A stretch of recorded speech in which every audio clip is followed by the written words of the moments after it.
Sri Gurubhyo Namaha Hari Om Jai Shri Ram. Welcome to our next episode in our complete reading of Srimad Valmiki Ramayana. In the previous episode, we saw the painful ghatta of Srimad Valmiki Ramayana, which is the Sita Agni Pravesha. Hope that answers a lot of queries. Nowhere we see Sri Ramachandra or Sita Ma insulting each other, and in the end, Sri Ramachandra makes it very clear that he only asked Sita to live anywhere she likes just because he was afraid of Lokopavada, and Sita Ma also proves her Pativratya to Sri Ramachandra. So kindly let us not read too much into that. It is something that they both understood that they had to do, and with a stone on their heart, both of them did it. Yes, no doubt the pain that Sitama underwent there is much more higher, but then we also saw the pain of Sri Ramachandra throughout. There was one interesting Vyakhya that I once heard from someone. I'm not able to recollect the name here. So there was a lady who was doing this interpretation, and she said, even Sri Ramachandra had the Agni Pravesha. He had to fight for all these days. He walked all that path. He fought that huge war, and that was Sri Ramachandra's Agni Pariksha to show his love towards Sitama.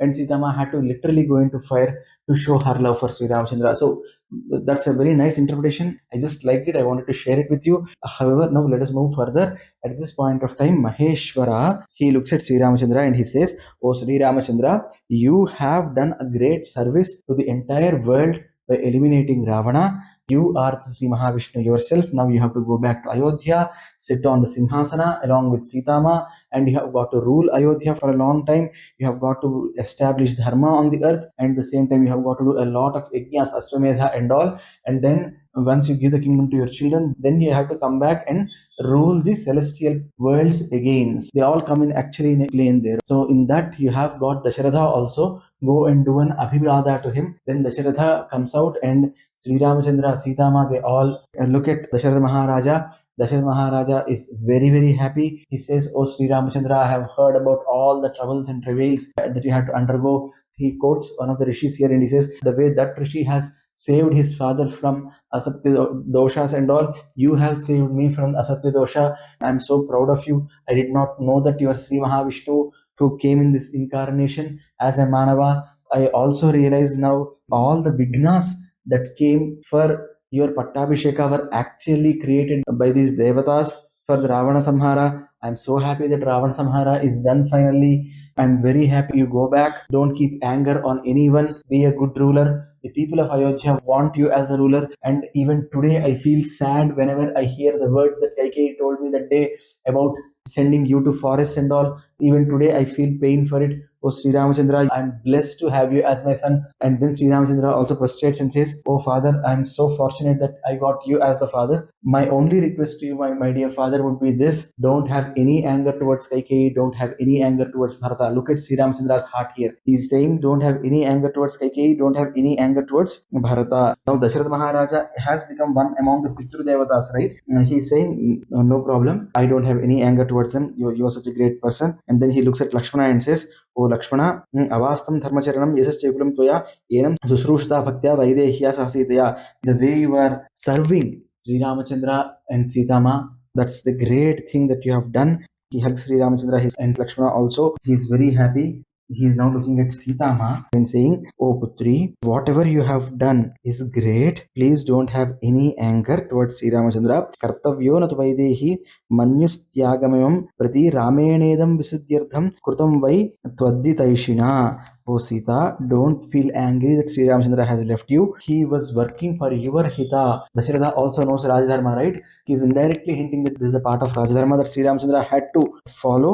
It was for your hita, for your vishuddhi that Sri Ramachandra did this. And he's saying the kirti that you have, that is going to shadow the good name, the kirti of every other woman in this world. And then he's saying, I need not tell you anything regarding Bharata Sushrusha or serving the husband, but only thing I can tell you is he is the Parama Devata for you. Saying this, Dasharatha Maharaja leaves from there. He blesses everyone and he leaves from there in his Vimana. At this particular point of time, Mahendra or Devendra, he walks up to Sri Ramachandra and says, "You have seen us. Whenever we see a Devata, the Devata will give us some boon or the other. So I should not leave you empty-handed now, Sri Ramachandra. So pick whatever you want, ask it as a boon, and I would do." Then Sri Ramachandra looks around and says, "All these Vanaras, they have come to fight for me. Hence, O Indradeva, please ensure that all the Vanaras who died they come back to life again, and all the Vanaras who are injured and all, their injuries are also gone. And I want a second boon also. The second boon is that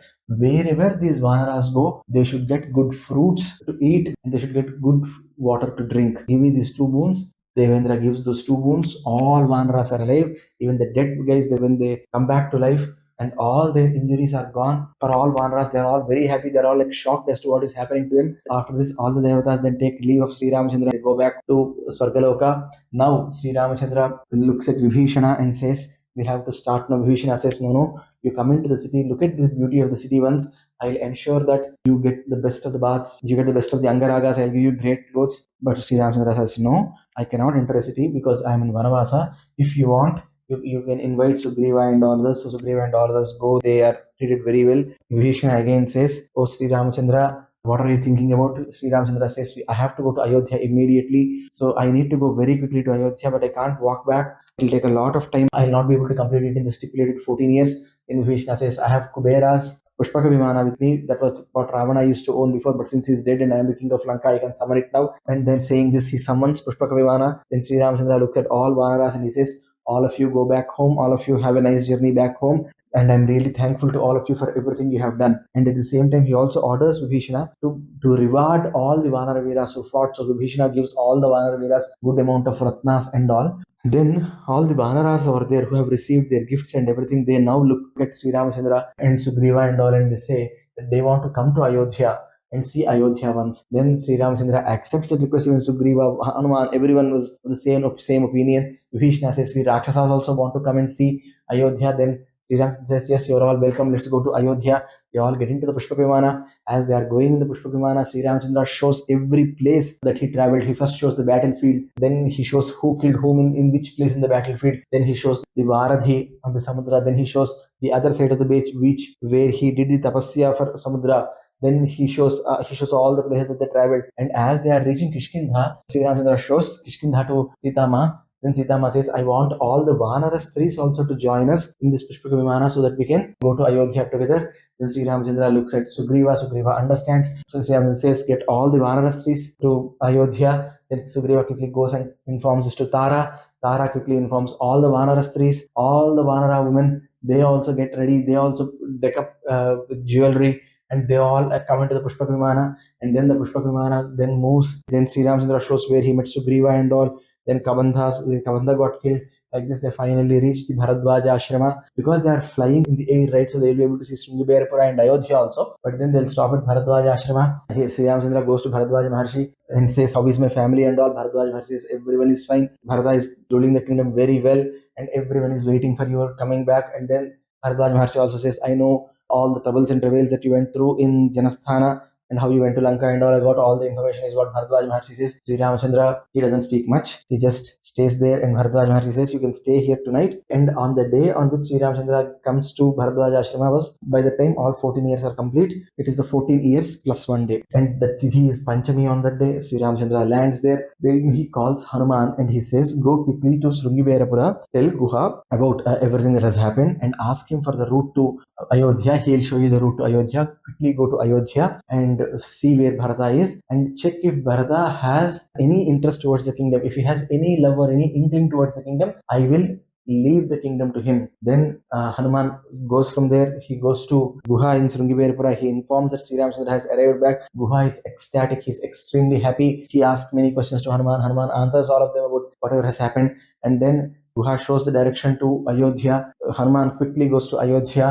Outside Ayodhya, 1 cross away from Ayodhya, Hanuman sees Bharata's ashrama. So Bharata is there in his ashrama, and there are other rishis also. Hanuman goes there and tells that Sri Ramachandra is coming on the next day, and he realizes that Bharata has no interest in the kingdom whatsoever. Bharata is so happy, tears will roll from his eyes. He'll start asking many questions as to what all happened, how did Sri Ramachandra meet Vanaras and all the questions will be answered by Hanuman. Bharata, he listens to the story, he feels sad. At times he thinks why he did not come and help Sri Ramachandra, or why did he not get any information from Sri Ramachandra about all these troubles and travails. In the meantime, Bharata quickly orders Shatrughna to get the entire city ready to welcome Sri Ramachandra the next day. He says all the houses should be clean.